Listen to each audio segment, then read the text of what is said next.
He who has a why to live can bear almost any how. Friedrich Nietzsche. They don't tell you this part. They don't tell you that before the light ever touches your soul, darkness shows up first, and it doesn't knock politely. No, it breaks in, uninvited, unexplained, unbearable. It comes as silence, as staring at the ceiling at 3:47 in the morning, wondering why you exist at all. It comes as disgust, at yourself, at your routines, at how fake your smile feels when someone asks, "How are you?" And you lie with a nod. It's not sadness. Sadness is human. Sadness is warm. This is frost. This is numb. They call it depression, like it's some malfunction, a chemical error, a glitch in the brain. But what if that's not true? What if the pain isn't the problem, but the beginning of something sacred? What if this darkness is the first honest thing your body has said in years? You see, men don't break from weakness. They break from silence, from carrying masks that don't fit their faces anymore, from pretending to want the things they were told would make them happy, when every cell in their body is screaming for something real. So if you're here, if you're empty, if you're lost, if you're staring into that pit and it's staring back, you're not broken. You're being summoned to something ancient, something raw, something terrifying and holy. Welcome. Your soul is knocking from the inside, and it doesn't care how clean your resume is or how pretty your life looks on Instagram. It just wants you awake. They sell you pills, distractions, a checklist for happiness, but no one tells you why you're empty. So you wake up one day, and there's no spark, no fire, no rage, no hope. Just a dull ache in the chest and a sense that you're already late to something you can't name.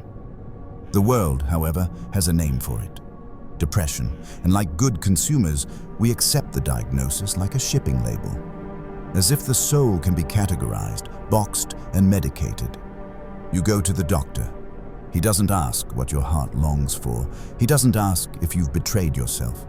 He asks if you've been sleeping okay, gives you a number on a form. You circle a few options. A few weeks later, you're staring at a bottle of pills with your name on it. Welcome to the cure. But let's be honest, this isn't healing. This is management. This is sedation. This is plugging a volcano with a cork. Modern culture doesn't want you awake. It wants you functioning. It doesn't care if you're whole, just that you're compliant. And depression? That's inconvenient. That's disruptive. So we sterilize it. We paint it in sterile blue tones and whisper it like a medical condition. No one tells you depression might be your soul punching through the drywall of your life. No one dares to suggest that maybe it's not a malfunction, but a revolt. You see, in a world obsessed with productivity, depression is spiritual rebellion. It says, I refuse to pretend anymore. I won't keep laughing at things that aren't funny. I won't keep chasing things that leave me hollow. I won't wear the mask you gave me. The lie is not just that you are sick. The lie is that your pain has no meaning. And once you believe that lie, you'll spend years trying to fix yourself instead of listening to what your pain is actually trying to say. So yes, the system offers you quick fixes, numbness in a capsule. But nothing truly changes until you stop asking, how do I stop this pain? And start asking, what is this pain trying to show me? What if your soul is trying to revolt against the prison you built for it? They'll tell you depression is a chemical imbalance, a glitch in your biology, something to medicate, manage, suppress. But let's be honest, you weren't always like this. There was a time when your eyes had life in them, when your laughter wasn't faked, when mornings didn't feel like crawling through wet concrete. So ask yourself this: when exactly did the light go out? That moment, when your spirit began to dim, is the moment you started betraying yourself, bit by bit, choice by choice. Agreeing to things that made you feel smaller, staying in rooms where your soul couldn't breathe, smiling through conversations that felt like slow suffocation. Depression, then, is not always an illness. Sometimes it is resistance. It is the soul's quiet protest against the life you've built around a lie of conformity, of performance, of survival. You crafted a persona to be accepted, to avoid pain, to meet expectations. But the deeper truth, your hunger for meaning, your need for depth, your yearning to feel real, never vanished. It just waited. And now it's roaring back. The numbness, that's your spirit refusing to invest in the fake anymore. The exhaustion, that's the cost of keeping the mask on for too long. The hopelessness, it isn't because there's no future. It's because you can no longer stomach the path you're on. Depression doesn't whisper. It demands. It demands that you stop, that you turn inward, that you burn down the illusions you've called a life. Carl Jung said it best. People will do anything, no matter how absurd, to avoid facing their own soul. But if you're here, in the thick fog of depression, maybe you're one of the rare ones who can no longer avoid it. Maybe this is not a curse, but a confrontation. You can medicate it, drown it in distractions, or you can listen, because sometimes depression is not your weakness. Sometimes it's your soul's last desperate attempt to bring you back home. In every myth, the hero must first be broken. They don't tell you this part, that before any kind of awakening, there's a violent collapse, a breakdown, not gentle, not poetic, ugly, sleepless nights, silent mornings, the shaking of hands when there's nothing left to hold on to. You lose your appetite, you lose your routine, you even lose your name, because for the first time, you realize it wasn't really yours. What you're experiencing is not a malfunction, it is a rite of passage. Across time and civilization, this spiral into the abyss has been known. In stories, in scripture, in myth. The ancient Greeks sent their heroes into the underworld. Christ vanished for 3 days before resurrection. Dante walked through hell, not around it. You're not different, you're not cursed, you're just next in line. Modern society has cut us off from this truth. It pathologizes collapse, labels it as a disorder, a chemical imbalance, something to medicate, to numb, to fix. But the ancients knew something our modern minds have forgotten. The soul does not evolve in safety. It evolves in fire, and fire destroys before it forges. Your depression is the descent, the moment when your false self starts to burn away, when the lies you built your life on can no longer support the weight of your existence, when the noise fades and you're left alone with the one voice you never learned how to hear, your own. This is not the end. It is initiation. Like all initiations, it is brutal. It strips you naked. It humiliates you. It brings you to your knees and dares you to scream for help. And when no one comes, that's when the real work begins. That's when you begin to crawl through your own shadows. Not to escape them, but to understand them. Because the truth is, you do not climb to awakening. You fall into it. And if you're falling now, good. That means the descent has begun. And the only way out is through. They say the truth will set you free. But first, it will shatter every illusion you've built to survive. At the bottom of depression, there comes a moment where all distractions die. The screens stop numbing you. The dopamine hits wear off. The people you used to fake it for vanish. There is only you now, and a mirror. A cruel one. You don't recognize the face looking back. Not because it's unfamiliar, but because it's finally real. No more performance, no more pretending to be fine. Depression drags you into this mirror and locks the door behind you. There's no way out until you look, until you see. This is the part most men run from.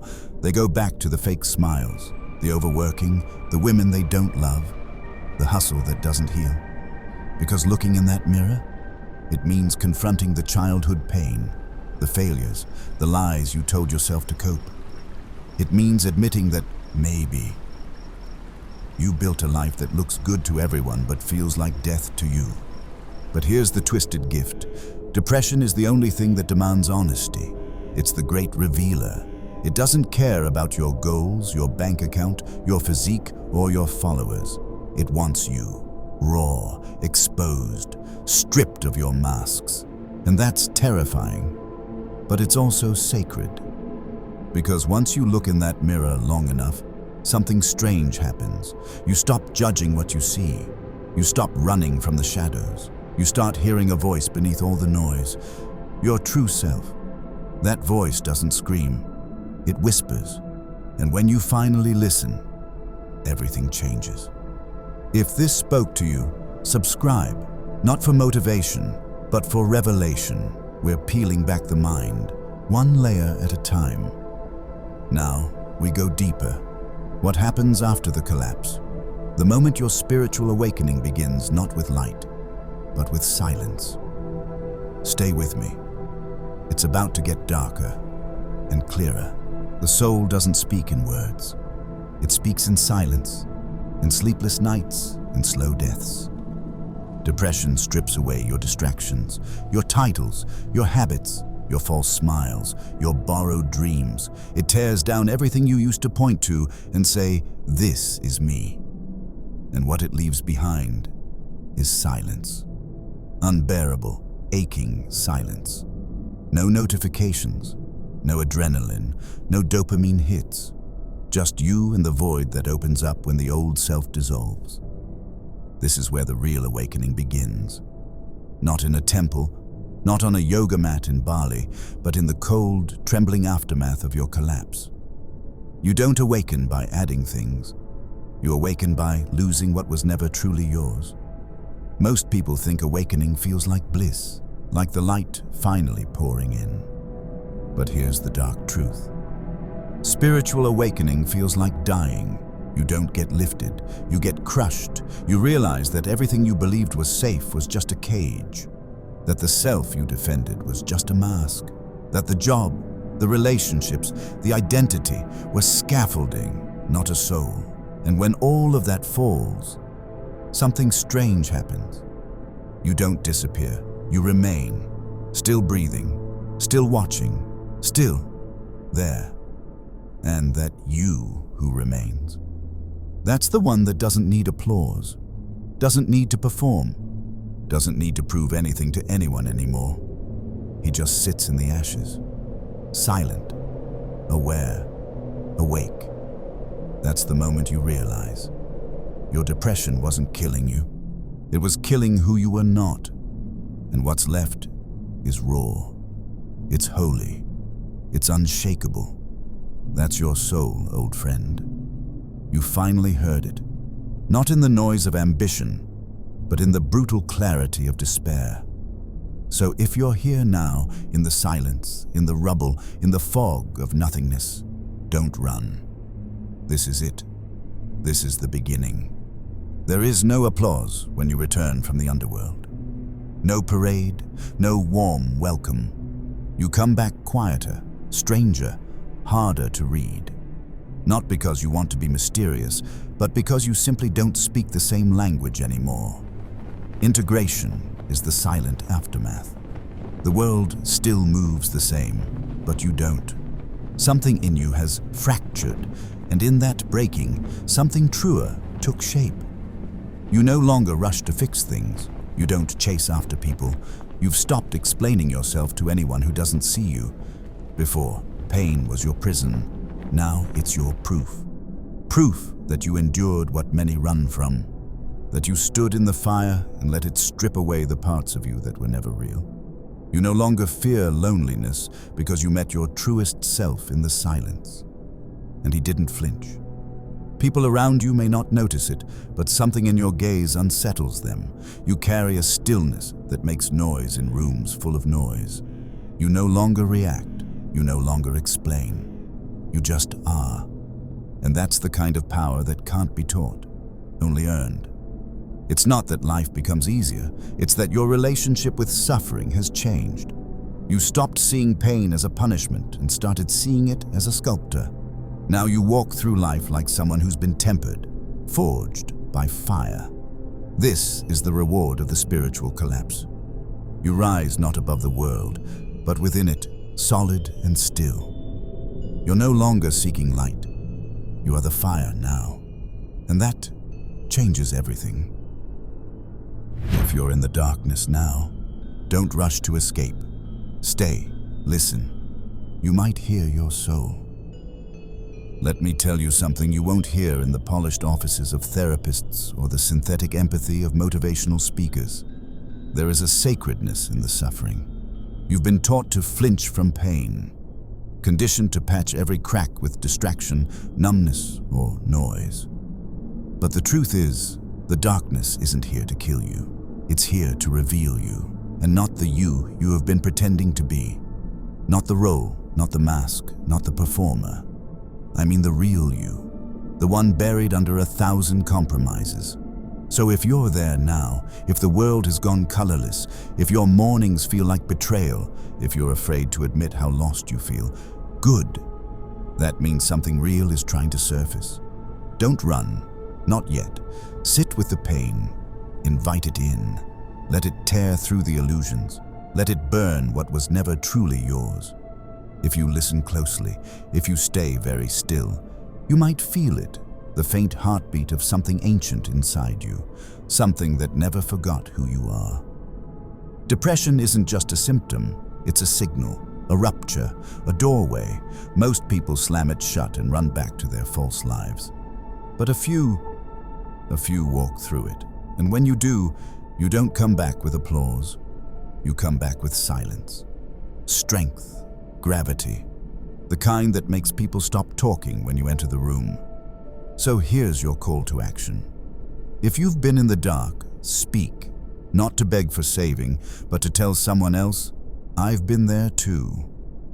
Your story could be the map someone else is praying for. Leave a comment, start a conversation, not the curated happy kind, the real kind. And if this hits something in you, subscribe. There's more coming. Not light and fluff, truth. Brutal, beautiful, liberating truth. Remember, if you're broken, good. That means something real can finally grow in you.